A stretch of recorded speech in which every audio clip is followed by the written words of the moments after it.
there is more technology built into my seat than in the entire Versa that Dave just reviewed. It has 3 levels of cooling, 3 levels of heating. It has 4 levels of massage. It has side bolsters that push against my side every time I make a turn. It has about 80 different adjustments, and best of all, it has 3 levels of air scarf that blows across my neck on a chilly night.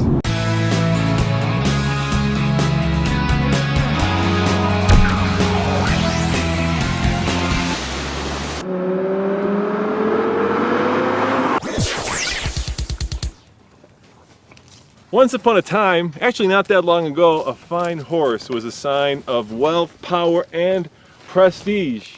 Today, not so much. Today it's this. Check it out. The brand new 2013 Mercedes-Benz SL. Now we're going to take it for a ride and review it. Coming up next on the Fast Lane Car.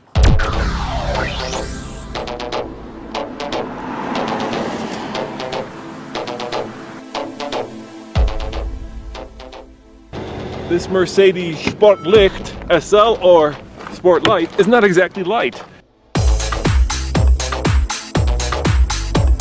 But it does encompass 3 traits that make it a halo car for Mercedes, and those are power, prestige, and technology. So let's start with power.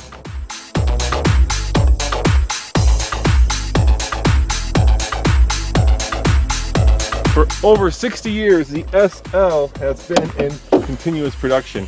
And during those years, Mercedes has stuffed about every possible engine under the hood. And by far my favorite is this V8 4.6 liter that produces over 500 pound-feet of torque.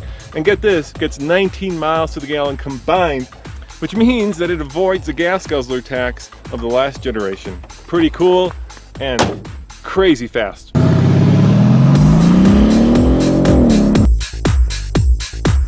You know, it's not the 429 horsepower that's going to rocket this car to 60. It's the 516 pound-feet of torque and the twin turbos. And let's see how fast we can get this to 60. Can we do it in under 5 seconds? The car magazines say it's just around 4. I think we can do it. Here we go. Oh, Solo DL working.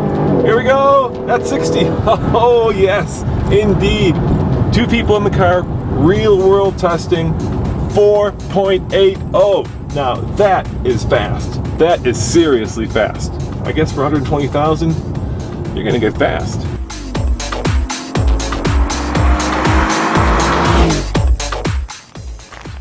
From this angle, in my opinion, it looks downright frumpy. In fact, it looks like it was designed by a committee, maybe 3 different people.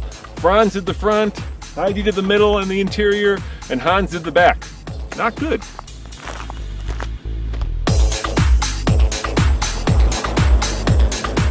From this angle, it's mean, menacing, and elegant, and that's a hard combination to pull off.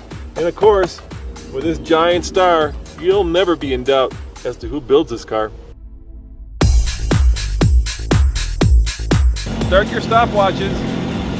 Mercedes says 15 seconds for the top to come down. That's pretty darn quick. And now look at that. We've got the glorious outside, inside.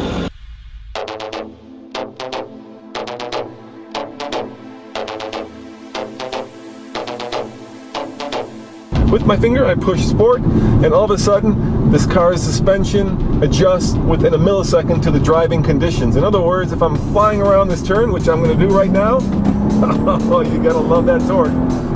It is completely flat and neutral.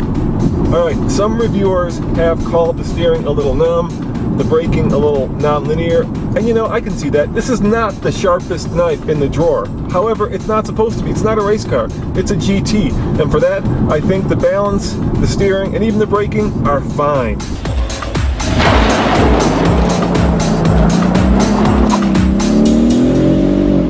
If you want a car that's better looking than this SL that competes with it, definitely go for the Aston Martin. If you want one that performs better, go for the Porsche 911. If you want one with available all-wheel drive, get the BMW 650. And if you want one with a better exhaust note and that British panache, go for the Jaguar XKR. However, if you want one that does everything all around, go for the SL.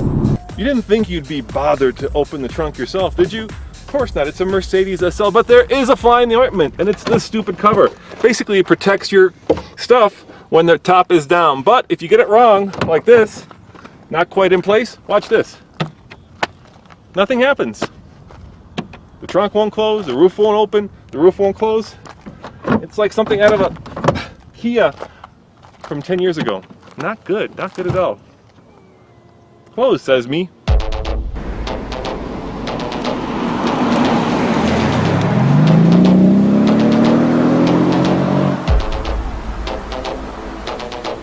I have never driven a car with so much technology. The skin is aluminum. The roof, to save weight, is magnesium. Every creature comfort that you can think of is in the car, including heated and cooled seats, and of course, the air scarf, which blows a gentle breeze on your neck when the nights get chilly. And perhaps the biggest party trick, magic sky control. Check it out. With a touch of a button, the sunroof turns clear, and with a touch of a button, it turns opaque. How cool is that? So yeah, the horse is still a sign of power, wealth, and prestige, and so is this Mercedes. On the TFL scale of buy it, lease it, rent it, or forget it, I'm gonna have to give it a buy it, because 429 horsepower and better yet 516 pound-feet of torque will always put a huge smile on my face. As always, this is Roman and my buddies, the horses, reporting for the Fast Lane Car. See you next time. I'm gonna drive it some more.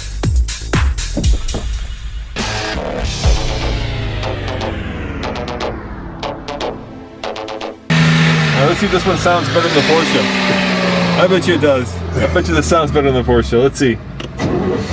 Oh yeah. There's nothing like a V8. Yeah.